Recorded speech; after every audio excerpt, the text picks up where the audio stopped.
So let me ask you this. Yep. What are you doing to cater to young people?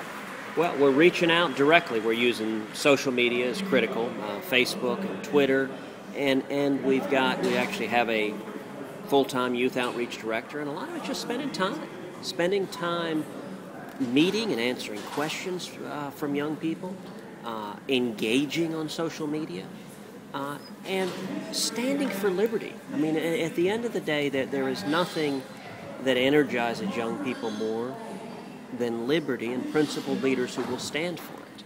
And I think young people are hungry for leaders who will stand and fight for them and fight for their freedom. And why is that? Why do you think that young people are hungry for that? When you let's take a figure, for example, Barack Obama approval rating is still the highest among 18 through 35. Well, I think part of that is there is still a shortage of principled, effective free market advocates who present the argument on the other side. Obama got elected in 2008 not by running as an out-of-control statist and collectivist, but by running on this amorphous platform of hope and change, an empty vessel into which anyone could pour whatever they like. It has been clear what he considers hope and change, and that is government control of the economy and our lives.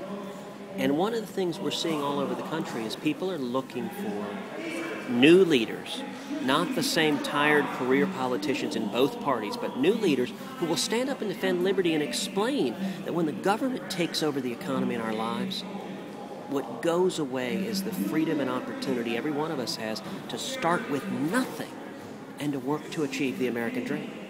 You're absolutely right. So if elected, what's the first thing you would do? The very first thing I intend to do in the U.S. Senate is lead the fight to repeal every single word of Obamacare. Awesome. The second thing I intend to do in the Senate is lead the fight to dramatically shrink the size, power, and spending of the federal government. For me, I've had two heroes in life, my dad and Ronald Reagan. My dad was imprisoned and tortured in Cuba as a kid and fled Cuba penniless as a teenager when he was 18. He had $100 sewn into his underwear, washed dishes, make it 50 cents an hour to pay his way through the University of Texas.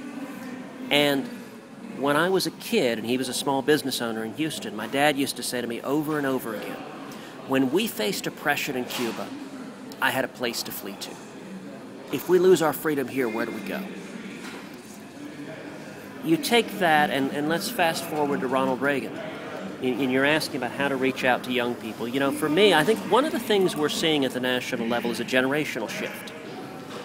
If you look at some of the leaders who are here, if you look at Mike Lee, if you look at a Marco Rubio, if you look at a Paul Ryan, what's interesting is that all of us are within 6 months of the same age.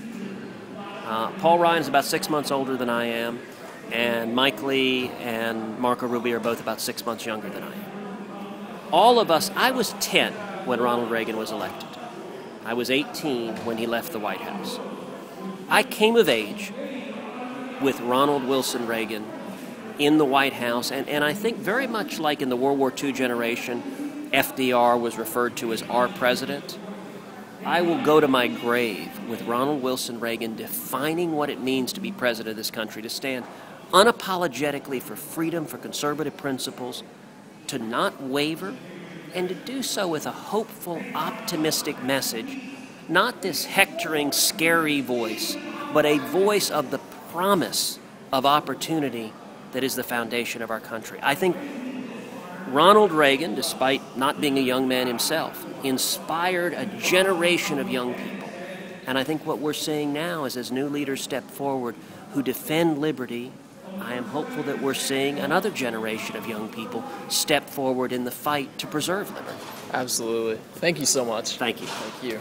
Yeah, thank you so much. Would you mind if we get a picture with you? I would be honored. All right, and thank you. Yes, ma'am.